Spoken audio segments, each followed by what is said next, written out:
Good morning! Good morning! Salamat sa Panginoon sapagkat may pagkakataon po ulit tayo na pag-aralan ng Kanyang salita. Ito po nawa ay maging gabay natin sa ating pong patuloy na kumbaga ay pagharap sa bagong taon na ito. Ano po? Kung meron po na dapat tayong maging gabay, ito po ay ang salita ng Diyos sapagkat ang salita ng Diyos at ang Panginoon na nagsalita nito, alam niya ang ating nakaraan, alam niya ang ating pangkasalukuyan at alam niya ang ating hinaharap. Kaya ang ating pong ipanalangin, nawa sa lahat ng salita niya na ating pong maririnig every Sunday, lalo na ngayon pong araw na ito, gamitin po natin itong gabay. Ano po, sapagkat maraming mga challenges na at tayo po yung makakaharap ngayon pong 2025. At kung wala po ang Diyos sa buhay natin, I'm sorry to say, masasayang po itong ating taon ito. Kung gusto nating magkaroon po ng maging pakinabang ang taon ito, atin pong gamitin gabay ang salita ng Panginoon. Sa ating pong pagpapatuloy, buksan po natin ang ating mga Bibles sa Colossians chapter 2, verses 6 and 7. Colossians chapter 2, verses 6 and 7. Basahin po natin ng sabay-sabay. Are you ready? Begin. So then, just as you received Christ Jesus as Lord, continue to live your lives in Him, rooted and built up in Him, strengthened in the faith as you were taught, and overflowing with thankfulness. Pagpalain po ng Panginoon ang pagbabasa ng Kanyang salita, tayo po'y manalangin. Dakilang Diyos na makapangyarihan sa lahat, ang inyong salita ay bukas na ulit sa aming harapan. Panginoon, salamat sapagkat hindi ka nagsasawa na turuan kami buhat sa inyong salita. Panginoon, sa oras na ito, sa aming pong pag-aaral, lahat po ng pwedeng gumulo sa aming isipan, lahat ng mga hindrances at disturbances, inyo po itong tanggalin. Lahat ng plano ng diablo para hindi namin maintindihan ng inyong salita, ito, Panginoon, ay inyong tanggalin. Para ang salita po na aming mapapag-aralan, ito'y pumasok hindi lamang sa aming puso, hindi lamang sa aming isipan, kundi ito, Panginoon, ay isagawa din namin sa aming pong buhay. Makita namin ang kahalagahan nito. Kaya, Panginoon, samahan mo na kami sa pag-aaral ng iyong salita. Ito aming dalangin sa pangalan ni Jesus. Amen. Noon pong December 27, 2024, nagpaalam ang 2024 sa isang matinding trahedya. At ito po ay naalala siguro natin yung Jeju Air na bumagsak doon sa sa South Korea, Muan. Okay? At nakakagulat, nakakakilabot ito pong pangyayaring ito. At yung pong mga mahal sa buhay, mga kamag-anak, ay wala pong magawa kundi yun nga, magdalamhati, umiyak, manalangin. Di po ba? 181 ang sakay nitong aeroplano ito at 179 ang namatay. Imagine, dalawa lang ang nakaligtas. Kung tayo kaya ang nakasakay dyan, nasa 179 ba tayo o nandun tayo sa dalawa? Ini-imagine ko kasi ako po, kaming family ay kumbaga ay nakakasakay na rin ng aeroplano. At alam niyo po, isa sa mga nagbibigay ng panic sa akin pag naalala ko itong mga ganito. Lalo na pagka nasa ere, at nagkakaroon ng mga air pockets, talagang nakakatakot. At alam po ninyo, ang latest dito sa pangyayari ito, sa trahedyang ito, ay yung last 4 minutes daw, nung pagbagsak, hindi na record ng black box. Kaya hindi nila alam kung ano ang totoong nangyari. Bakit sila bumagsak ng gano'n? Diba? At dahil nga sa ganung pangyayari, nakakagimbal, ang naging balita, ang dami pong namatay. At ito daw po ang pinakamalala, sa history ng South Korea, pagdating daw po sa himpapawid. Ang pangalawa po na malala na kumbaga ay bumalot ng ating balita ay yung tinatawag na California wildfire. Meron ba kayong kaibigan na nakatira sa California? Kumusta sila? Okay naman sila, safe sila. Okay, praise God. No? Pero imagine, itong California wildfire na ito, walang itinangi. No? Hindi ko alam kung merong akong napanood sa Facebook ng 11 actors and actresses, no? Na nalimas yung kanilang nasunog yung kanilang mga malalaking mansion, no? Sabi nga nila, alam natin yung kasabihan, manakawan ka na, huwag ka lang masunugan. Kasi kahit may matira doon sa nasunog, hindi mo na rin mapapakinabangan yun. Diba? Talagang mag-i-start ka ulit sa zero. At ganito na lang ang makikita natin na reaction ng mga tao. Pagbalik nila, doon sa mga bahay na pinundar nila, ng maraming pera, maraming taon. Meron niyang isang umiiyak, yung bahay namin na yun ay sa kalululuhan ko pa. At every time na nakikita ko ang bahay na yun, naalala ko yung aking lolo. Yung saya na meron kami. And now, ganito na lang siya. Diba? Abon na lang. At hanggang ngayon, hindi pa rin napapatay itong wildfire na ito. At ayon po sa news, kakaiba itong pangyayari ito. Kasi usually, July po nagkakaroon ng wildfire sa California. So itong pangyayari ito ay isang bunga ng tinatawag nga natin na global warming. Imagine January, supposedly winter, malamig. Pero ito may sunog sa Southern California. Let us pray, ng mga kababayan natin, may mga kababayan natin pong naapektuhan. At marahil may mga mananampalataya din po na naapektuhan. Mga kapatid, habang pinapanood ko po itong dalawang trahedyang ito, ang iniisip ko po ay, at marahil ito rin ang inyong tanong, dito sa dalawang magkayapos na to, what's next? Diba? Anong gagawin ko? Ano ang paano ako magsisimula? Di po ba? Salamat sa Diyos sapagkat hindi natin na-experience ito. Diba? Bagamat napakainit dito sa ating bansa. Bagamat napakarami nating kinukomplain dito sa ating bansa. Pero grabe itong pangyayari ito. Di po ba? Kaya mga kapatid, ang gusto kong makita natin dito, sa bawat panibagong pangyayari sa buhay natin, ano po ang ating nagiging reaksyon? Ano ang ating mga nagiging tugon? Mabuti man o masama? Kung kayo po ay nakasama dito, isa sa mga nasunugan, o kaya isa sa mga namatayan, how would you respond? Ano ang inyong gagawin? Ano ang inyong welcome, Rovic? Special reaction. Ano ang inyong paano kayo magsisimula? Di po ba? As I've said, salamat na lang sa Panginoon at hindi tayo pinapadanas ng Panginoon ng ganitong trahedya. Di po ba? Pero, whether we like it or not, whether we admit it or not, may mga trahedya rin na nangyari sa atin. Di po ba? Paano tayo nag-respond? Okay? Ngayon pong bagong taon na ito, meron daw dalawang pakiramdam lagi every time na tayo ay papasok sa panibagong taon. Una ay excitement. Di ba? Excited ka. Ano kaya ang mga opportunities na makikita ko? Pangalawa ay fear. Makakasurvive kaya ako? Mangyayari kaya yung aking mga plano? Di po ba? Ngayong umaga, gusto ko pong makita natin paano tayo mag-respond pagka, kumbaga sa isang libro, yung another page, another chapter of our lives has come. Paano po tayo tutugon?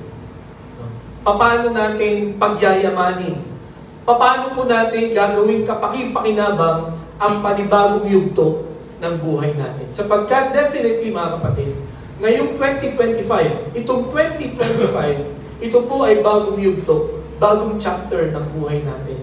Hindi na po natin pwedeng ibalik ang 2024. Okay? Kaya kailangan, sabi nga nila, lingunin na lang natin, pero wag nating tambayan. No? Lingunin na lang natin yung mga magagandang alaala, yung mga masasamang alaala. No? Mag-focus po tayo sa panibagong yugto ng ating pong buhay. Salamat sa Diyos sapagkat ang Biblia ay meron pong itinuro kung paano ka tutugon ng tama sa bawat bagong yugto ng buhay. Sa atin po, for sure, no? Maraming bagong chapter na sisimulan tayo, si Brother JJ at saka si Sister Claudine, may bagong yugto sila. No? Bagong chapter. Yung kanilang mga magulang, ano? First time nilang may manugang na magandang lalaki. No? Amen. Sina Bea at Alay, first time na magkakaroon ng kuya. It's another chapter. Diba? At ang ilan sa atin, sa mga susunod na panahon, sina Alexa at saka si Gerald, no, magkakaroon ulit ng another chapter sa buhay nila. Okay? Next month, no? Sina Tatay Will, parang maninibago siguro kasi dadalwa na lang ulit kayo, di ba? Tayo mong lahat, no? Hindi lang natin alam kung ano ang mangyayari sa kinabukasan. But one thing is sure, every day, every new day, every new week, every new month, and every new year is a new chapter in our lives. How do we respond? Mga kapatid, ngayong buwan na to, pinag-uusapan po natin, teach me your way, Lord. Ang Panginoon, ituturo niya sa atin, tuturuan niya tayo kung ano ang gagawin natin. No? Every time na dadako tayo sa panibagong yugto ng buhay natin. And hopefully, by God's grace, by God's guidance and wisdom, makita natin ngayong January, no? Kung paano ang paraan ng Diyos, no, ng pagtugon natin sa bagong chapter ng 2025. No? Sana wala tayong makaligtaan, huwag tayong makalimutan. At nawa, sa biyaya ng Panginoon, magawa natin ito. Sapagkat naniniwala ako ngayong umaga, no po, 100%, 2025 will be a different year to us if we will know the way of the Lord. If we will do the way of the Lord. Okay po? So, last week, pinag-aralan po natin the prayers for a better 2025. Nakita po natin ang tatlong items na dapat pong ipag-pray. Ang una, ask God for His revelation for His plan or of His plan. Alamin natin, ano bang plano ng Diyos sa buhay natin? Mga kapatid, one thing is sure, may plano ang Diyos sa inyo. The fact na tayo po ay nandito ngayon, the fact na tayo po ay buhay ngayong 2025, ngayong January 12, may plano ang Diyos. No? Doon sa bumagsak na aeroplano, may plano pa ang Diyos doon sa dalawa. Ha? Madalas, ang mga bumabagsak na aeroplano, patay lahat yun. No? Bihira ang mababalitaan mo na may nabuhay. Yung dalawa na natira, may plano ang Diyos. Sa atin na naandito ngayon, may plano ang Diyos. Let us ask God, no? Lord, ano ba ang plano mo sa akin? Pangalawa na dapat nating pag-pray, yung direksyon ng Panginoon, no? Sa proseso ng pagtupad natin sa plano niya. Gabayan tayo ng Panginoon. Kasi, meron, sabi nga sa Proverbs, meron tayong nasa isip na akala natin ay tama. Pero in the end, ay kapahamakan pala. Kaya napakahalaga na sa bawat desisyon na gagawin natin, sa bawat paglakad natin sa buhay na ito, we need to be guided by God. Kailangan tayo po ay ginagabayan ng salita ng Diyos. And then ang pangatlo, God's compassion and patience. Mga kapatid, magkakamali at magkakamali tayo, madadapa at madadapa tayo. Humingi tayo sa Panginoon ng awa at pasensya. Diba? Sapagkat yan ang inaalok naman ng Panginoon sa atin. No? Alam niya na tayo po ay mga tao, no? Galing sa alamok. Kaya ang Panginoon mahaba ang kanyang pasensya sa atin. Pero sana huwag natin gawing lisensya yun na, uy, total, mahaba naman ang pasensya ng Panginoon. Maglolo ko muna ako. No? Gagawin ko muna yung mga gusto ko, kahit mali. Di po ba? Mga kapatid, let us pray for God's compassion and patience. Ngayon pong umaga, nais kong pamagatan ng ating pong mensahe, a new chapter. No? Ang bagong yugto. No? Ang bagong kapitulo. No? Ngayong 2025, tayo pong lahat, mga kapatid, tayo po ay pinaabot ng Panginoon sa panibagong yugto. Ano ang mangyayari? Hindi natin alam. No? At ito po ang sisiguraduhin ko sa inyo. Itong bagong chapter na ito ay hindi pareho sa previous chapter ng buhay natin. Ano po ang inyong magiging reaction kung yung buhay nyo ng 2024, yun din ang mangyayari sa 2025? Gusto nyo ba yun? Sa inyong pagbabasa ng libro, yung chapter 1, pareho ng chapter 2. As in word for word. Pareho. Tapos pagdating nyo ng chapter 3, ganun ulit. Tapos pagdating ng ending, ganun din. I-recommend nyo ba yung libro na yun? Basahin mo to, exciting to. Mamamanga ka sa sumulat nito. Ayaw natin ng ganun. Di ba? Our lives will be boring kung pare-pareho lang gusto natin mangyari. Praise God sapagkat ang Panginoon ang lumikha sa atin. Alam niya kung ano ang makakabuti. So mga kapatid, ngayong umaga, one thing is sure, yung nangyari noong 2024, hindi na mangyayari ngayong 2025. May bagong mangyayari sa atin. And how should we respond? Okay, ngayon pong umaga, ito pong aklat ng Colossians. No? Ito po ay, kung titingnan natin sa mapa, ang Colossae po, ito po ay nasa Turkey ngayon. Okay, Turkey. And then, si Apostol Pablo po, nung sinulat niya ito, nakakulong siya sa Rome. Okay. At habang nakakulong po siya sa Rome, ay meron po siyang 4 na aklat na sinulat. No? Ephesians, Philippians, Colossians, at saka yung Philemon. No? At ito pong Book of Colossians, no? Kung atin pong babasahin, hindi po nakarating si Pablo sa Colossae. No? Eh bakit siya may sulat dito? Sino ang nagkwento sa kanya? Ang nagkwento sa kanya tungkol sa pangyayari sa church sa Colossae ay si Epaphras. Sino si Epaphras? Si Epaphras ay sinira niya ng gospel at tumanggap sa Panginoon nung si Pablo ay nagstay ng 2.5 years sa Ephesus. Okay? Convert niya. And then itong si Epaphras, nagpunta siya sa Colossae, nag-start siya ng ministry doon. Ngunit merong problema sa church. At ito ay first time na problema ng church. Merong mga false teachers na nagsasabi na hindi enough si Jesus para ikaw ay maligtas. No, meron kang ibang dapat gawin. Okay?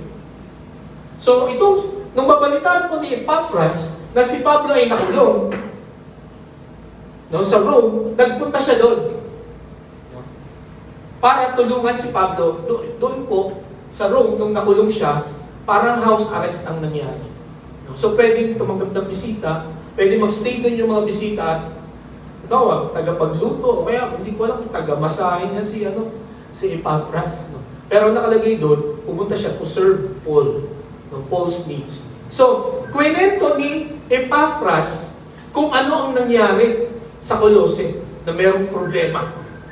Okay? At ito rin po na experience ni Pablo ay first time. First experience din po ni Apostol Pablo na siya ay makulong. So kumbaga, itong pangyayari ito ay new chapter in their lives. At itinuro ni Pablo kung paano ka magre-react o magre-respond sa matinding problema, matinding pagsubok, matinding hamon, no, na bago sa iyong karanasan. Okay? So ito po ang dahilan kung bakit sumulat si Pablo dito sa mga Colossian believers para ipagtanggol, no, na ang Panginoon lamang ang tanging daan papunta sa langit. No? Pagka si Kristo ay nasa buhay mo, sapat na. Okay? At ang sabi po dito, makikita po din natin dito sa Colossians chapter 2, verses 6 and 7, itong binasa natin kanina, na kung ikaw ay na kay Kristo, dapat ikaw ay lumago, no? Maging matatag ang iyong pananampalataya para magkaroon ka ng tamang tugon sa panibagong chapters or sa bawat bagong chapter ng buhay. Okay, so meron po tayong tatlong tugon, 3 responses sa new chapter. So ngayon po, ngayon 2025, sana ma-apply po natin ito. Okay? Itong tugon na to. Ang una, strengthen your faith. Palakasin mo yung pananampalataya mo. Ang sabi po dito, sa binasa natin, so then, Jesus as you receive Christ Jesus as Lord, continue to live your lives in Him, rooted and built up in Him, strengthened in the faith. So ito po, makikita niyo itong picture na ito. Ano po? Ang isang puno daw na matibay, ganito ang itsura. No? Matibay yung taas at yung ilalim, malaki yung roots. Alam niyo po ba kung bakit ang nara ay hindi yan mabulot, no? At napakatigas ng nara. Because of this. Napakalalim. Ang mangga, meron ba dito puno ng mangga? May puno ng mangga. No? Pagkabagyo, no? Madalas natutumba ang mangga. Bakit? Mababaw lang ang kanilang mga roots. Diba? Kahit kalat-kalat yung roots nila, pero mababaw lang. Pero ang mga nara, ano po, ang lalim niyan. Kaya hindi karakarang mabubuno. At ganito po, ang gusto ng Panginoon sa bawat isa na nakipag-isa kay Kristo. No? Yung lahat ng tumanggap kay Jesus bilang sariling tagapagligtas, ito po ang mangyayari sa atin. No? We should be rooted and built up in Him. No?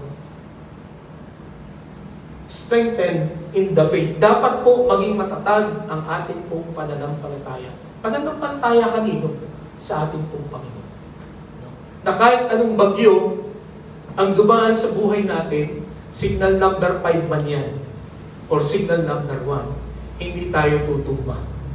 Sabi nga nila, dapat daw tayo ay maging kawayan. Alam nyo ba ang kawayan? Mahapa yan. No? Pag malakas ang hangin, humahapa yan. Di po ba? Pero after the storm, kita mo, babangon siya ulit. Di ba? Babangon siya ulit.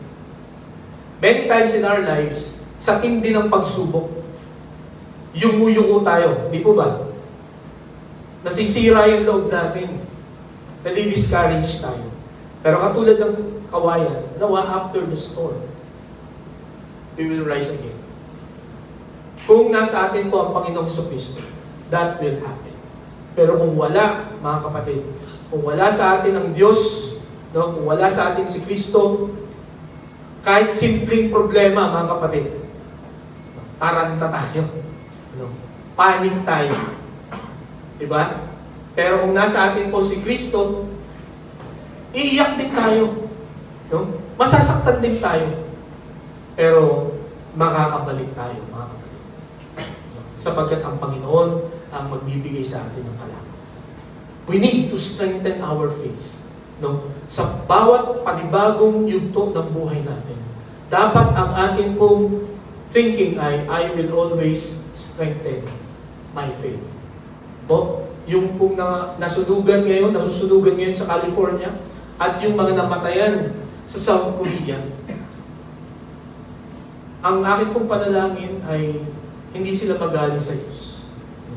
Hindi sila magtampo sa Diyos. At lalong hindi nila, sana, hindi nila kalimutan ng Diyos. Kundi, ito yung pagkakataon na mas lumapit, no? Mas alamin ano ba ang dahilan, bakit hinayaan ito ng Panginoon.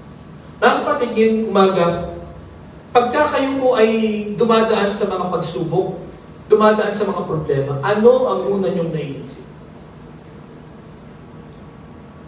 Paano nyo aayusin niya? Sino ang una nyong naiisip na hinga ng tulong? Naisip nyo ba agad ang Diyos? Lord, tulungan mo po ako. Hindi ko kaya ito. Alam niyo po sa mga naturuan ko po ng Biblia, no, nakakatuwa ang kanilang mga patuturo. Ang sabi nila, Pastor, totoo yung tinuturo mo, no? Na pagka may problema ka, tumawag ka sa Diyos. Sabi ko, bakit naman? Bakit mo naman nasabi yan? Sabi niya sa akin, ang tindi ng problema ko, Pastor, ng isang araw. Nung sinabi ko nung pinanalangin ko, Lord, hindi ko na ito kaya. Ikaw na ang bahala. Doon tumugod ang Diyos. Inayos ng Diyos ang problema na. At alam niyo, habang pinapakinggan ko siya, kinikilabutan ako. Because that is true. Mga kapatid, sa bagong kapitulo ng buhay natin, we need to strengthen our faith.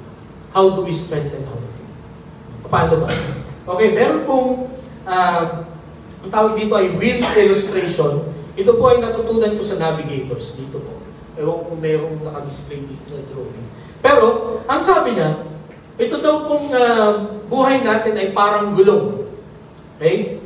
Lalo tigit ng mga tao na tumanggap kay Kristo, ito daw ay parang gulong. No? The obedient Christian in action. Okay? Ang pinakamahalaga daw sa gulong, mahalaga lahat ng parts, pero ang pinakamahalaga ay yung hub. Yung nasa gitna. Okay? Yung nasa gitna. Kasi, hindi yan makakagulong, no? Hindi yan makakapunta sa dapat niyang marating kung walang hub. Kung tingnan niyo yung mga gulong ng mga sasakyan, lagi yung merong butas sa gitna. Doon nakalagay yung, anong tawag doon sa bar na yun?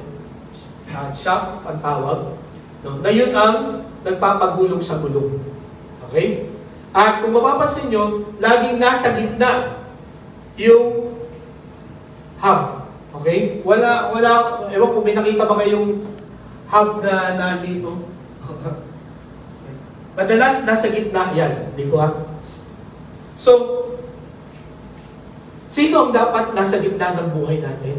Nasa sentro ng buhay natin ang Panginoong Jesucristo. Kasi sabi niya sa John chapter 15 verse 5. Basahin niya po natin. Ready? Begin. I am, you are the branches. if you remain in me and I in you, you will bear much fruit. Apart from me, you can do nothing. Kaya ang Panginoong Jesucristo po ang nagsasabi niya. No? I am the vine. Ako ang puno. At kayo ang mga sanga. Okay? At ang sabi niya, kung kayo ay mananatili sa akin, no? Mananatili din ako sa inyo, you will bear much fruit. Magiging fruitful ang inyong buhay. Sapagkat, ang sabi niya, wala kayong magagawa kung wala. Hindi ko alam kung nasubukan nyo na huwag manalangin, huwag humingi ng tulong sa Diyos. Ewan ko lang kung gusto nyong gawin, subukan nyo kaya. Na, okay, ngayong week na to, hindi ako mag-pray. Hindi ako hihingi ng tulong sa Panginoon. Madalas nang gumawa po noon ay napahama. No? Sapagkat ganito po yan, mga kapatid. Tayo po ay create ng Panginoon na tayo ay dependent sa Kanya. Kung maalala niyo po sa creation, sino ang nag-mold ng ating katawan? Ang Panginoon, di ba? Hindi tayo basta na lang lumitaw na ganito ang itsura. Okay? At nung naiporma na tayo ng Panginoon, anong ginawa niya? Hiningahan niya tayo. Di ba? So, itong pinorma niyang tao, hindi ito mabubuhay hanggat hindi siya hiningahan ng Diyos. Di po ba? At yung sustenance ng buhay ng tao ay ang Panginoon din ang nag-provide. Dinagay ng Panginoon ang tao sa Garden of Eden. Ano po ang point nun? Ang ibig pong sabihin, ang source ng buhay ng tao ay ang Diyos. Na tayo po ay create ng Panginoon para maging dependent sa Panginoon. Pag namuhay ka na hindi ka umaasa sa Diyos, magkakaproblema. Pag lagi mong kinakalimutan, pagka lagi mong hindi inuuna ang Panginoon, magkakaproblema ka sa iyong mga relationships, sa iyong mga dealings. Okay? Parang ganito po yan. Parang yung sasakyan na sa mga nagdadrive dito. Yung sasakyan na ang gasolina ay unleaded, hindi mo pwedeng lagyan ng diesel na gasoline. Tama ba? Diesel na gasoline. Diesel. No? Hindi mo pwedeng lagyan ng crudo ang gasolina na sasakyan. At ganun din, vice versa. Bakit? Sapagkat pagka ginawa mo yun, masisira yung sasakyan mo. No? Bakit? Sapagkat yun ay design lamang para sa diesel na fuel, no? Yung diesel na sasakyan, at yung gasolina ay pang-gasolina lang. Okay? Yun ang design nila, yun lang ang pwede mong ilagay. Pagka ginawa mo yung iba, inilagay mo yung iba, masisira. Ganun din tayo mga kapatid. We are designed to depend on God. So, kung ang buhay mo if you are living independently sa Panginoon, masisira din ang buhay. But, the moment you depend on God, hindi ibig sabihin mawawala na yung mga pagsubok. May mga pagsubok. Pero, dahil sa nasa sentro ng buhay mo ang Diyos, ang Panginoong Kristo, pwede mo siyang lampasan, no? Pwede mo siyang mapagtagumpayan. Okay? Pero kung ikaw lang mag-isa, hindi. Hindi ka makakalampas. So, tandaan po natin ito. Ang pangalawa, therefore, if anyone is in Christ, the new creation has come. The old has gone, the new has come. Ang Diyos lang ang pwedeng magbago ng buhay natin. Si Jesus lang ang pwedeng magbago ng buhay natin. No? Hindi yung ating karelasyon. No? Hindi yung ating mga anak. Hindi yung ating trabaho. No? Hindi yung ating edukasyon. Hindi yung estado ng buhay natin ang pwedeng magpabago ng buhay natin. Only Jesus can change us. Okay? Kaya dapat maging sentro ng buhay po natin ang Panginoon. Pagka ba sinabi mong sentro ng buhay, kasi lagi natin naririnig yan no? Gawin mong sentro ng buhay mo, no? Ang Panginoon. Nung kasalan, yun lagi ang paulit-ulit, no? Na ating naririnig. Gawin yung sentro ang Panginoon ng buhay mo. Ano bang ibig sabihin nun? Okay? Pagka ang isang tao o ang isang bahay ay nasa center ng city, anong ibig sabihin nun? Accessible lahat. Di ba? Kumbaga, malapit sa lahat. Pwede mong marating agad. So, if the Lord is the center of your life, kahit anong issue sa buhay mo, masasagot agad niya. No? Malalapitan mo agad siya because He is the center of your life. Pero kung malayo ka sa Diyos, mga kapatid, laging palpak ang ating mga plano, ang ating mga desisyon sa buhay. Kaya ito ang gusto ng Panginoon na gawin natin. Para tayo ay mag-move forward, para tayo makasunod sa Panginoon, kailangan gawin natin sentro si Jesus sa buhay natin. Ngayong umaga, who is the center of your life? Sabi ng iba, no, yung ibang illustration, many times, ang sentro ng buhay natin ay ang ating sarili. Kasi hindi tayo makikinig sa iba. No? Or wala tayong idea about this, na ang Panginoon pa lang dapat pong pakinggan. Sabi ng Panginoon, no, kung tatanggapin mo si Jesus bilang sarili mong tagapagligtas, kung isusuko mo ang buhay mo sa Kanya, He will be the center of your life. He will change your life for the better. Okay po? So napakaganda po nitong illustration na ito. So, ang Panginoon ang center. Second, yung word, the word, ito, para mas-strengthen ang iyong faith. Ganito dapat ang gawin mo sa Word of God. Sabi niya, basahin niya po natin sa Joshua chapter 1 verse 8. Ready? Begin. Do not let this book of the law depart from your mouth. Meditate on it day and night, so that you may be careful to do everything written in it. Then you will be prosperous and successful. Okay? Gusto niyo bang maging prosperous at successful sa buhay na ito? Ito ang sabi ng Panginoon. You meditate His Word. No? Pag sinabing meditate, hindi yung basta basahin mo lang, hindi basta yung pakinggan mo lang. Kundi meditate, namnamin mo. No? At yan sabi ko last week, ang pag-meditate, it takes time. No? Experience na ba kayo na kumain na ang bilis lang? Yung kain ng mga military? Diba? 1 minute lang? Hindi meditation ang ginawa nila. Hindi ganun ang meditation. Ang meditation yung dahan-dahan lang, ninanamnam mo talaga yung sarap. No? Yung katas. No? At madalas ang illustration ng meditation ay yung baka na ngumunguya ng damo sa isang tabi. Talagang inuubos nila yung sustansya ng damo. Kaya ang mga baka, ang mga kalabaw, ang lalakas ng katawan ng mga yan. Di po ba? Pangtrabaho talaga yan. Because of their meditation. Sana mga kapatid, sa ating pag-aaral ng salita ng Panginoon, let us meditate. Anong ibig ko sabihin? Huwag tayong magmadali sa pagdadasal. Huwag tayong magmadali sa ating pag-aaral. Alamin talaga natin, bakit ba ito sinulat? No? Para saan ba ito? No? Anong dapat kong gawin? Anong iniutos ng Panginoon sa akin? Ano ang pinapaiwasan ng Panginoon sa akin? That's how you meditate. No? Sa salita ng Panginoon. At hindi nyo kailangan na basahin ang buong book o kaya buong chapter. No? Pwedeng dalawa o isa o dalawang verse lang muna. Doon po sa isa kong Bible study, nung sinabi ko sa kanila na huwag niyong gawing pocketbook ang Bible, kasi di ba sanay tayo ng gano'n, gusto natin isang upuan, di ba? At sunod-sunod. Nagtawanan sila.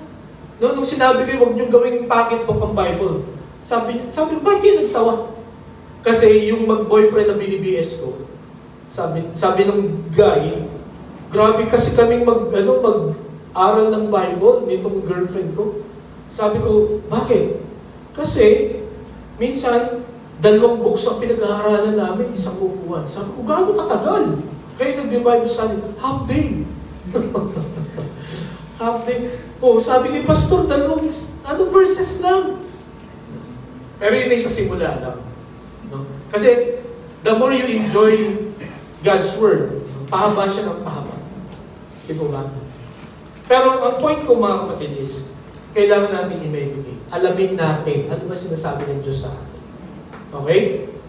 Pagka nalaman mo, no, kung ano ang gustong sabihin sa iyo ng Panginoon, gustong ipagawa sa iyo ng Panginoon, then you have meditated.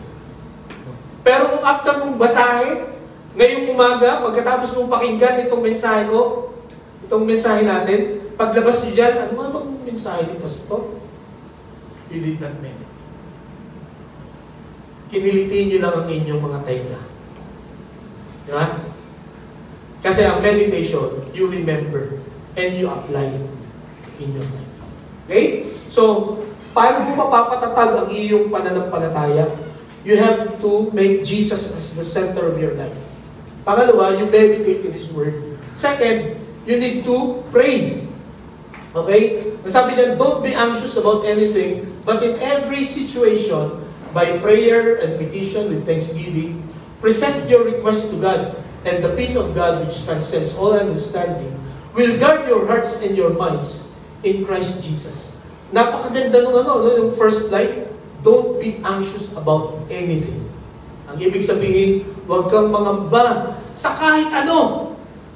Ano yung pinapangambahan nyo ngayon? Ngayong 2025, meron ba kayong pinapangambahan? Meron ba kayong kinakatakutan? Na sana huwag lang yan. Marami. For sure. No? Marami tayong kinakatakutan. Pero, pagka nararamdaman daw natin yan, yung anxiousness, anong gagawin natin? But in every situation, no? Sa lahat, sa bawat mangyayari sa atin, you need to pray. No? You need to talk to God. You need to call Him. At anong mangyayari pagka tinawagan natin ang Panginoon? Sa verse 7, and the peace of God, which transcends all understanding, will guard your hearts and your minds in Christ Jesus. Bibigyan ka ng kapayapaan ng Panginoon. Kung inyong mapapansin, hindi niya sinabi na the Lord will remove all those things na nagbibigay sa iyo ng worry. Ang sinabi niya, God will give you peace of God. Alam niyo kung bakit? Sapagkat when you are at peace, when you are calm, doon ka nakakapag-isip ng solusyon. Tama ba? Kasi kung ikaw ay stress ka, pagka ikaw ay laging nagpapanik, kung ano-ano na lang ang iyong mga ginagawa, kung ano-ano na lang ang mga desisyon na ginagawa mo. Di ba? But when you are calm, tama ang iyong ginagawa. Kagabi, ay basketball kami ni Brother JJ. Doon sa aking pinagparkingan, ay may nakaharang na Montero. At hindi namin alam kung nasaan siya. Meron kasing event ang Honda doon sa malapit. So nandun sila. Yung mga bantay nung parking, nahihiya silang pumunta doon. Kasi may event nga, may mga artista, no? At every time na nagtatanong yung mga bantay na kung pwedeng i-announce yung plate number, ang sabi ng MC, pwede bang mamaya muna, may event pa kasi kami. So babalik lang sila. So 1 oras na ako nag-iintay. So sabi ko, ako na nga lang ang pupunta. So talagang pinulit ko yung MC kahit na maraming yung mga artista na andun, nagpapapicture, may mga nag-speech. Sabi ko, pwede bang paki-announce? Madali lang naman to eh. Sandali lang. Tapos kinausap ko yung isang lalaki. Pwede bang paki-announce? 1 hour na ako naghihintay. Ganun po ba? So, in-announce niya.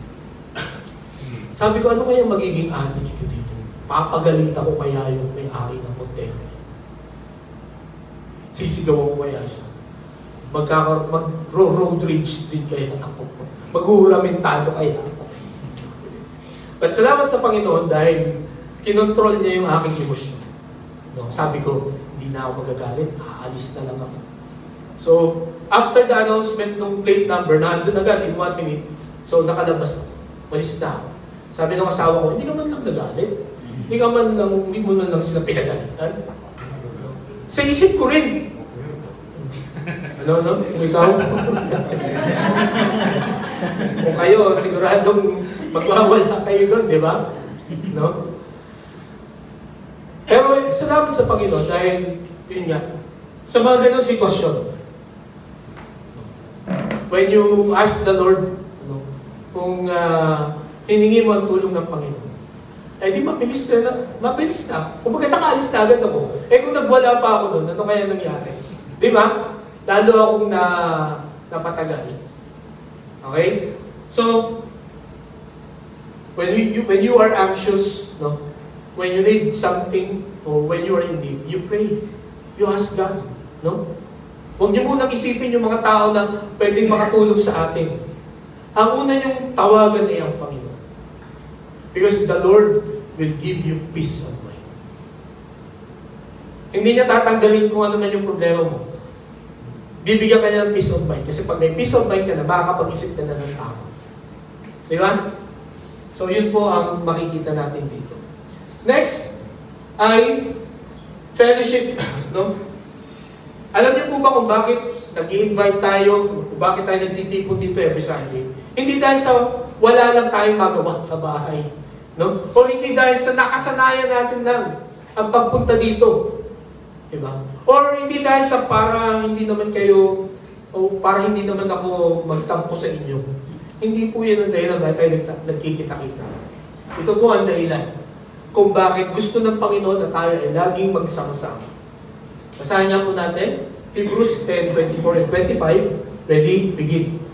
Let us consider how we may spur one another on toward love and good deeds, Not giving up meeting together, as some are the habit of doing, but encouraging one another, and all the more as we see the they day. will approach. Ang dahilan kung bakit po tayo nagkikita-kita dito ay para palakasin ng isa't isa. No? Kaya nang lagi ko po sinasabi, behind that clothes that you wear, behind that smile that you show, are wounds. Marami tayong pain na kinikimkim sa puso natin. Marami tayong pinagdadaanan. Di ba? Hindi ko po alam kung ano yan. No? Pero kita ng Diyos. Pero alam niyo ba mga kapatid? Through our fellowship, kahit hindi ka nagsasalita, no?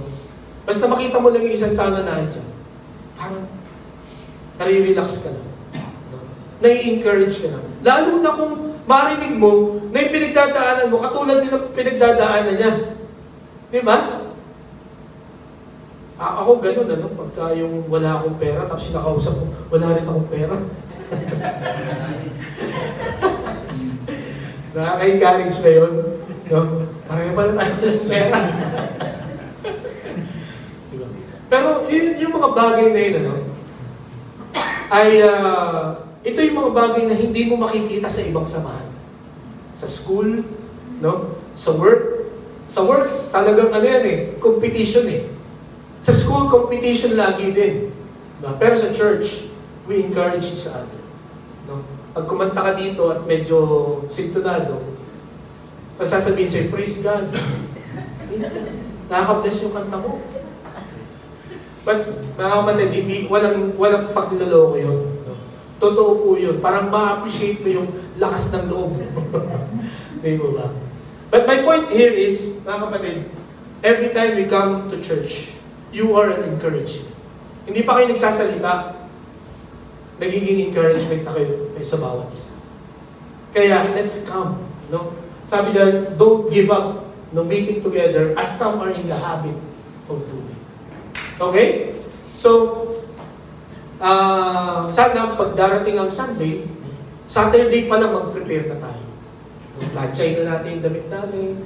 No? Cancel na natin yung mga commitments natin. No? Or ihanda na natin, Sunday mag-church ako. Kung halimbawa may mga emergency, no, yun lang ang aking tatanggapin. Pero yung may darating, sasabihin, mamasyal tayo ngayon, Sunday. Maganda panahon.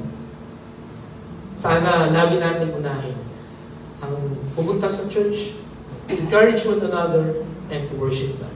Okay? And then, witnessing. No? We need to share the gospel, mga kapatid. Itong magandang balita.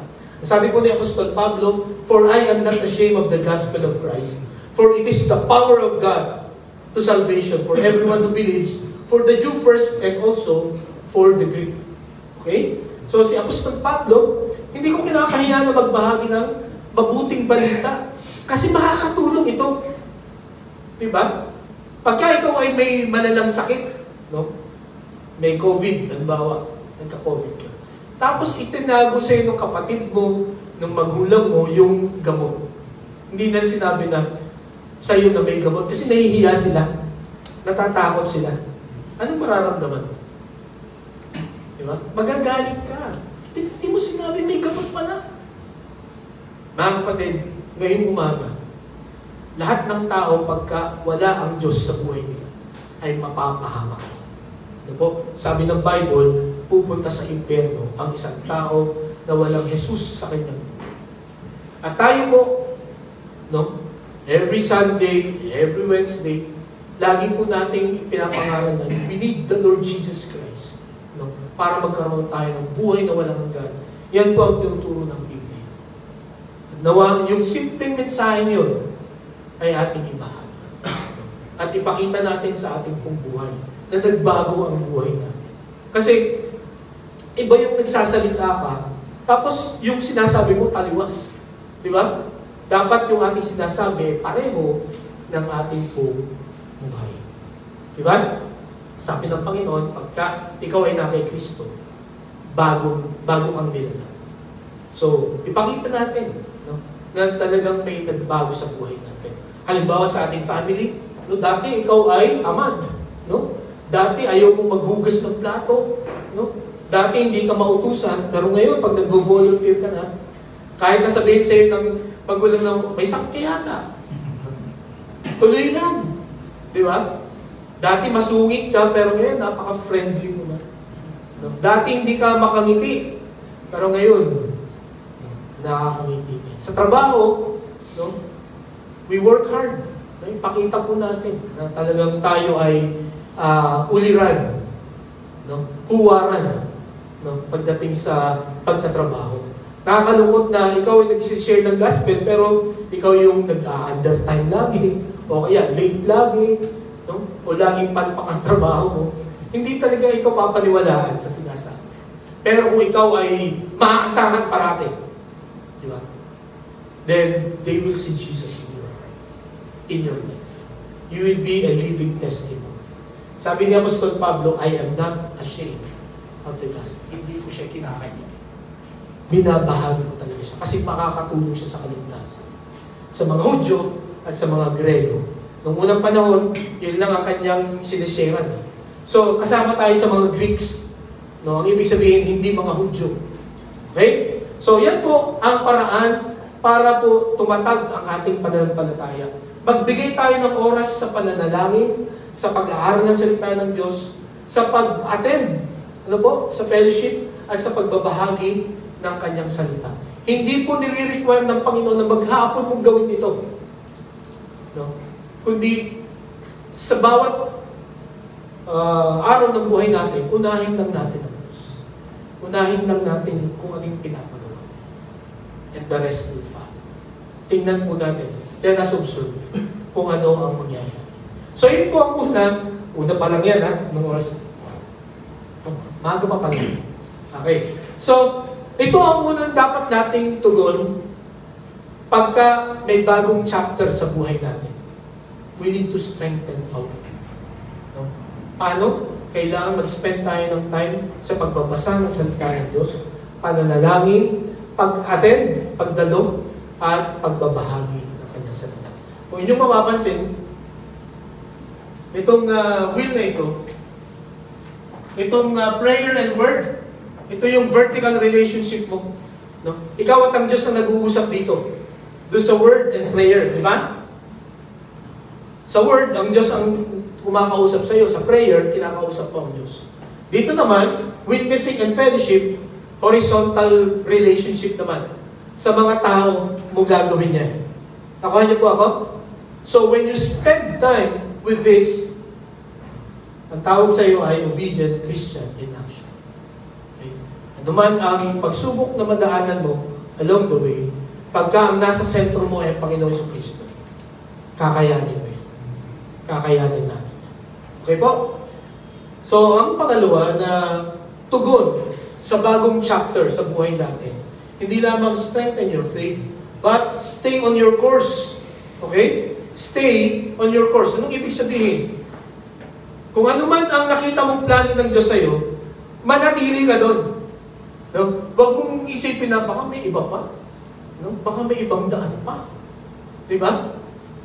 Kung titingnan natin itong talatang ito, ang sabi dito, so then, just as you receive Christ Jesus as Lord, continue to live your lives in Him, rooted and built up in Him, strengthened in the faith. Pansinin niyo yung salitang continue. Ano? Continue to live. Magpatuloy kayo na mamuhay, no, nang naayon sa Kanya. Continue. Ang ibig sabihin ng continue dyan, don't stop. Okay? Kahit anong mangyari. Kahit mahirap along the way, continue to live in Christ. Manatili tayong namumuhay para kay Kristo. Marami sa atin, ang mabait lang pag Sunday. Diba? Hindi makabasag pinggan. Diba? Ang ganda ng mga ngiti pagka Sunday. Ang ganda ng mga suot. Diba? At kung tumawa, mahinhin. Diba? Parang patakip-tak. Pero pagdating ng Monday, hanggang Saturday, kamusta? Kamusta tayo sa school? Kamusta tayo sa work? No? Kamusta tayo sa ating mga tahanan? Nag-iiba ba ang personalidad natin? Merong mag-asawa, yung pastor at saka yung asawa niya, nagdadrive sila pa uwi. Tapos na ang church, sabi nung misis, pagpalitin kaya natin ang week natin. Sabi nung pastor, anong ibig sabihin? Yung ugali mo pagka Sunday, gawin natin ugali mo from Monday to Saturday. Tapos yung ugali mo na Monday to Saturday, gawin mo Sunday. Bakit? Ano ba ang ugali ko? Kasi ang bait mo pag Sunday. So, many times tayo po ganun, hindi tayo conscious. Di ba? Na nag-iiba tayo ng personalidad pagka Monday to Saturday. Dapat ang Christian life po, 24/7. Di ba? 24/7 sumusunod tayo sa Panginoon. 24/7 ipinapamuhay natin ang Kanyang salita. So dito po, yun po ang ibig sabihin ng continue to live your lives in Him. Stay on your course. No? Huwag kayong pumunta sa kanan o sa kaliwa. No? At ang ibig sabihin din po nitong rooted and built up in Him, continue to grow, continue to improve.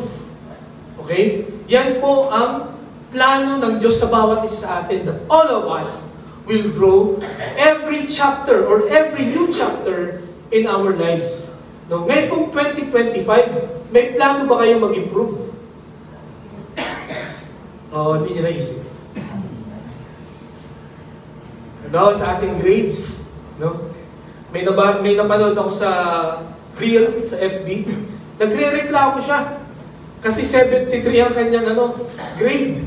Nagre-reklamo siya sa teacher niya. So, tinignan ng teacher niya yung grade niya, kung tama nga bang 73, kasi bagsak siya, 73. Sabi ng teacher niya, sa totoo lang, nag-improve ka. Kasi last grading, 70 ka. No? Ngayon, 73. Congrats, meron kang improvement, pero bagsak ka pa rin. Pero mga kapatid, di ba napakaganda kung may plano tayo mag-improve? This year, no? Sa trabaho natin, sa pag-aaral natin, no? Maging sa ating Christian life. Kasi yan ang plano ng Diyos sa bawat isa. That all of us will improve. Okay? Tingnan niyo po itong mga talata na.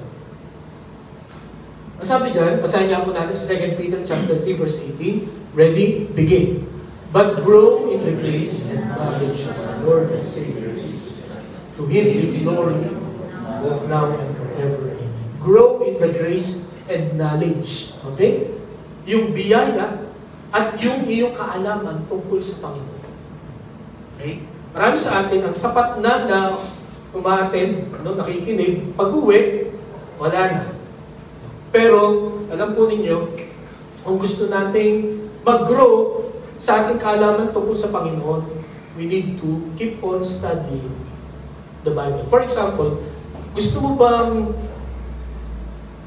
sa mga magulang dito, siguro lahat tayo na nagkaanak, ang gusto natin sa ating mga anak ay lumaki sila. Di ba? Lumaki, tumangkad, lumakas. So, anong gagawin mo para mangyari? Tuwing Sunday ko lang papakainin yan. Para lumaki yan. Ganun ba ang gagawin natin? Tuwing Sunday? Or tuwing may birthday lang? No? Tuwing may birthday, papakainin ko yan ang masarap. Kapatid, ngayong umaga, kung gusto mo natin mag-improve tayo sa ating faith, let us study His Word every day. Let us read His Word. As I've said, hindi nire-require ng Panginoon na maghapon at magdamag na gawin mo ito. You just meditate. No? Makita mo lang kung ano ang gusto ipagawa sa iyo ng Panginoon. Every day, every year. Enough na yun. Para lumakas ka. Di po ba?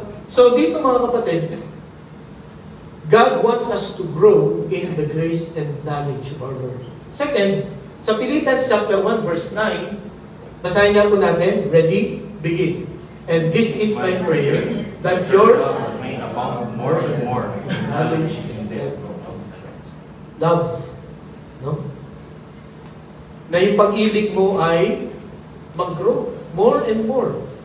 Love mo sa asawa mo, love mo sa mga anak mo, love mo sa mga kapatid mo, di ba? Love mo sa mga may relationship dito, may boyfriend o girlfriend. No? But, ang sabi dyan, love in knowledge and depth of insight. Hindi basta love lang, kundi love based on what the Bible says. Nakuha niyo ba ako? At alam niyo, the highest form of love is agape. Anong ibig sabihin ng agape? I love you in spite of who you are. Sa inyo pong pagmamahal, meron ba kayong ganong klase na pagmamahal? Or mahal mo siya kasi may nakukuha ka sa kanya. Mahal mo siya kasi mabait siya. Mahal mo siya kasi hindi siya sakit ng ulo. Yeah. Mahal mo siya kasi masunurin o masipag. Mahal mo siya kasi lovable siya. Eh paano kung hindi na siya lovable? Mahal mo pa rin mo siya. Paano kung biglang nag-iba na ugali niya? No? Mahal kita kasi ang ganda mo. Paano kung pumangit na? Kaya. Pagka conditional ang love natin, mga kapatid, ang ibig sabihin, we need to grow in our love. Kasi ang ultimate love is, I love you in spite of who you are. Kahit sino ka pa. No, sabi nga sa kanta, maging sino ka man. Okay? So, ngayong taong ito, pag-pray natin that our love will grow. In fact, sabi pa nga ng Panginoon, you love your enemies. Yun ang pinakamahirap na gawin.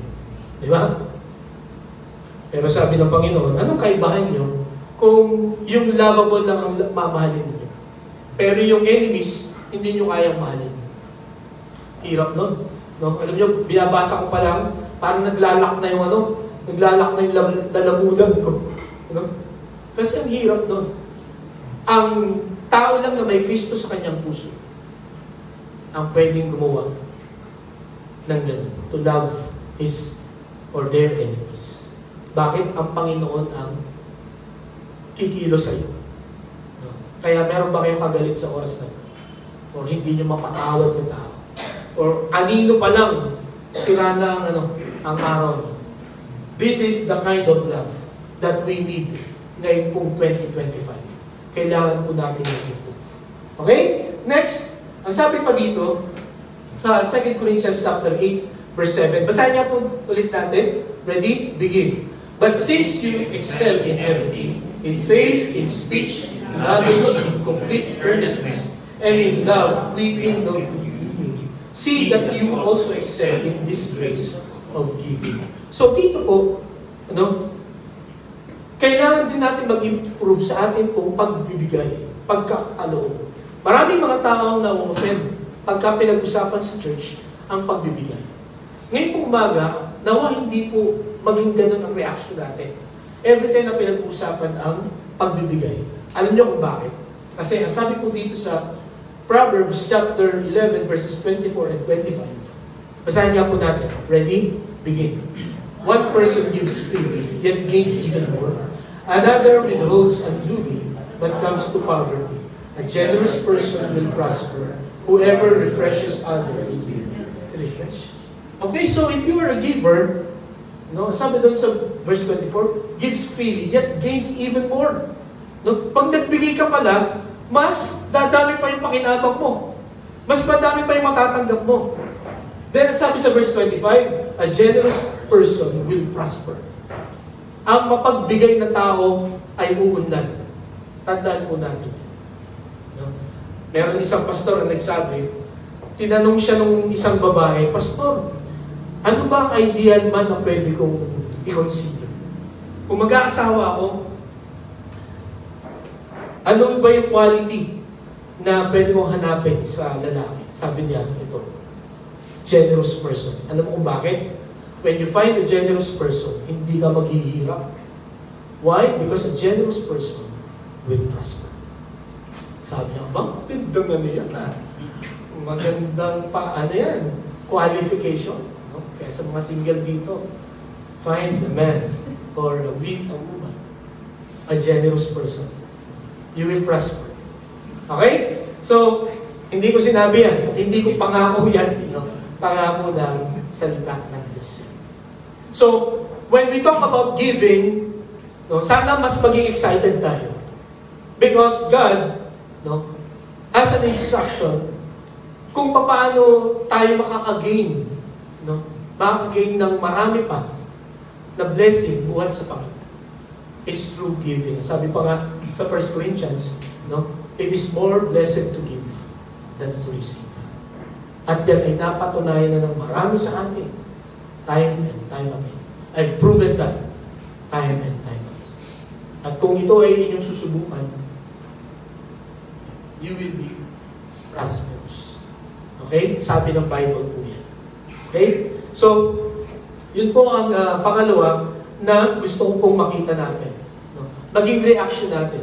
Let's stay in our course. Huwag tayong ma-sidetrack. Mga kapatid, nawa, ang thinking natin ngayong 2025, we will grow. We will improve. We will develop. Huwag po tayong ma-stuck.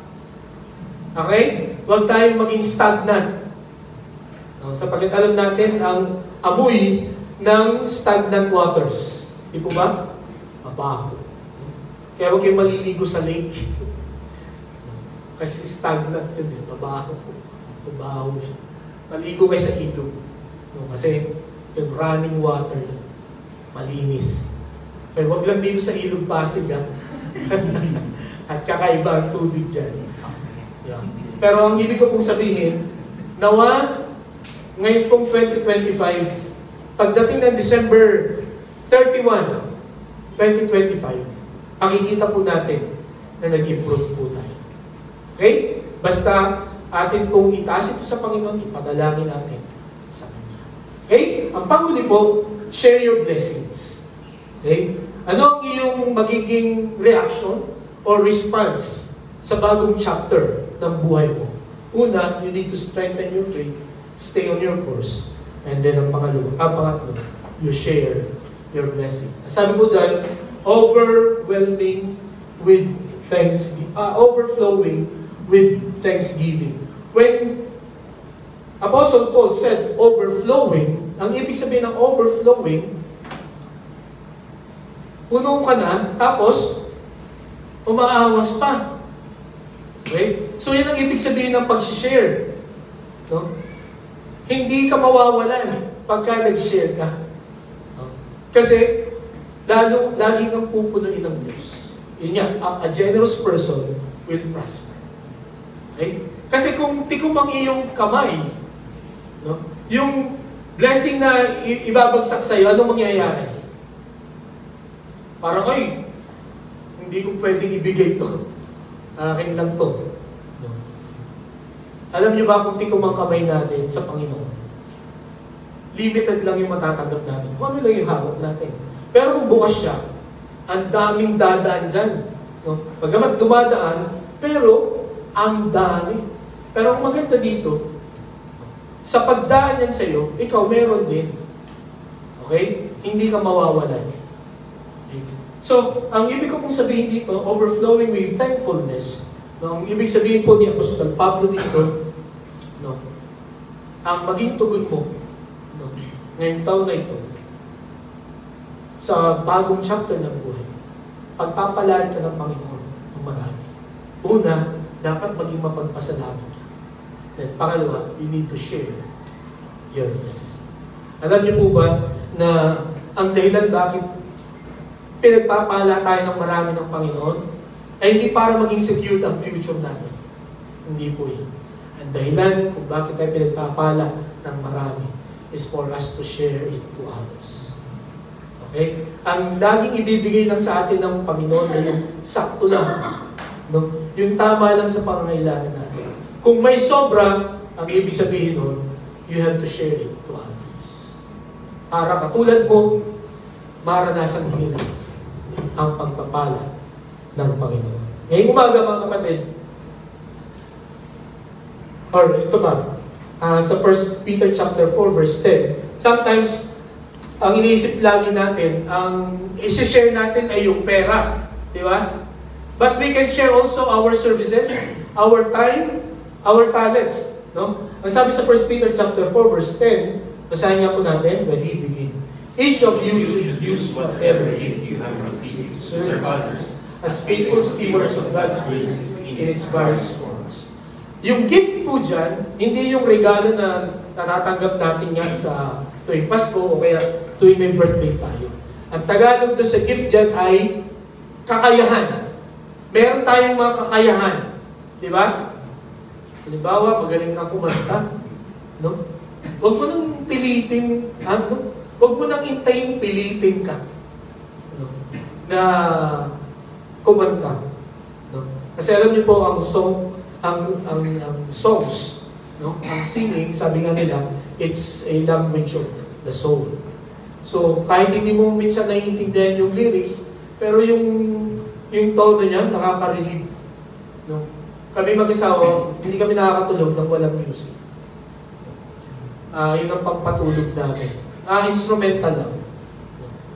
So, napakahalaga, kung halimbawa may kakayanan ka, may expertise ka, you share it. Alam niyo si Michael Jordan, ito lang ayaw ko sa kanya. Alam niyo ba kung bakit hindi siya pumunta dito sa Pilipinas? Hanggang Hong Kong lang siya. Ang sabi niya, how much can they give me? Sabi niya gano'n. They cannot afford me. Sabi niya gano'n. No? At saka yung isa pa, natatakot siya sa security dito. Pero yung number one, no? Magkano bang pwede nilang ibayad sa akin? So, nakakainis yung gano'n, di ba? Kailangan ng kapalit, may kapalit. Kasi sabi niya, sige, pagka binayaran mo ako ng tama, sisiguraduhin ko na hindi mo pagsisisihan yung ibinayad mo. Yun naman ang kanyang dahilan. Pero nakakalungkot naman kung gano'n. Malwa may kakayahan tayo, tapos nakita natin na may pangangailangan yung isang tao. Tapos, teka, magkano ba makukuha ko yan? Sabi dito, sa 1 Peter, pinagkalooban tayo ng kakayahan to serve others. Okay? So, magagamit po natin itong mga kakayahang ito. Mamamaximize natin, no? Itong mga kakayahang ito if we will use this to serve others. Okay? Not for ourselves, not for our own gain, but to serve others. In fact, mga kapatid, alam niyo, pagka ginawa natin itong gusto ng Diyos na ipagawa, na gawin natin, tayo rin naman ang makikinabang eh. Di ba? Tayo rin naman ang i-bless ng Panginoon. No? Pag ginawa natin yung pinapagawa ng Diyos sa atin, hindi madadagdagan ng kayamanan ng Panginoon. No? Hindi madadagdagan ng kanyang kapangyarihan, hindi madadagdagan ng kanyang kabanalan. No? Absolute na yun eh. In fact, kaya tayo inuutusan ng Panginoon na gawin ang mga bagay nito. It's for our own benefit. Di ba? Kaya, pagka hindi natin ginawa ito, sino ang lugi? Hindi lugi ang Diyos. Tayo po ang lugi. Nakuha niyo po ako. So, mga kapatid, pag-isipan po natin ang mga bagay na ito. No, sabi sa 1 Thessalonians chapter 5 verse 11, therefore encourage one another and build each other up, just as in fact you are doing. Share your blessings. How? By encouraging one another. Diba? Pwede mong ibigay yung time mo, no? Yung talent mo, yung treasure. Iba-iba ang paraan ng pag-share ng blessings. No? Hindi lang laging pera. Okay? So, ito po mga kapatid, nais ko na makita natin ngayon kung 2025. No? Dahil meron po tayong bagong yugto, no? New chapter sa buhay po natin. Paano po tayo tutugon? Meron tayong tatlong responses. Una, let us strengthen our faith, let us stay in our course, and let us share our blessings. And this year, I promise you, will be a different year. A year na hindi mo malilimutan. Sapagkat ginawa natin ang kalooban ng Panginoon at bless tayo ng Panginoon. Tayo po'y manalangin. Panginoon, salamat po sapagkat napakabuti mo sa amin. Hindi mo hinahayaan na pumasok kami sa isang bagay na hindi namin alam kung anong gagawin namin or manghuhula kami kung anong dapat namin gawin. Salamat po sa 2024 na nagdaan. Salamat sinamahan mo kami, hindi mo kami pinabayaan, hindi mo kami hinayaang mapahamak. At salamat po Panginoon sa 2025. Alam ko po Panginoon, na kami ay patuloy mong sasamahan at gagabayan. Ngayong taong ito, Panginoon, tulungan mo ang bawat isa na patibayin namin ang aming pananampalataya, ang aming pag-asa at pag-depend sa inyo. Nawa, Panginoon, ang bawat isa sa amin dito ay nagkaroon na ng personal relationship sa inyo, sa Panginoong Hesus-Kristo. Isinuko na namin, Panginoon, ang buhay namin sa inyo. Sapagkat sa pamamagitan lamang nun, magkakaroon po ng kaayusan at pagbabago sa aming pong buhay. Lord, tulungan mo rin kami na huwag kaming ma-sidetrack, huwag kaming maligaw, kundi manatili kami sa kung ano ang plano mo sa bawat isa sa amin. Ang plano mo sa bawat isa sa amin, kami lumago, maging matibay, maging matatag kami. Nawa yan po ang mangyari sa amin ngayong 2025. At Lord, ngayon po nga umaga, tulungan mo kami na ibahagi ang mga pagpapala na inyo pong ipagkakaloon sa amin. Panginoon, salamat sa bawat isa, nawa ay pagbungahin mo, pagyamanin mo po ang mga salita mo namin narinig ngayong umaga. Sapagkat lahat ng ito'y dalangin namin sa pangalan ni Jesus. Amen.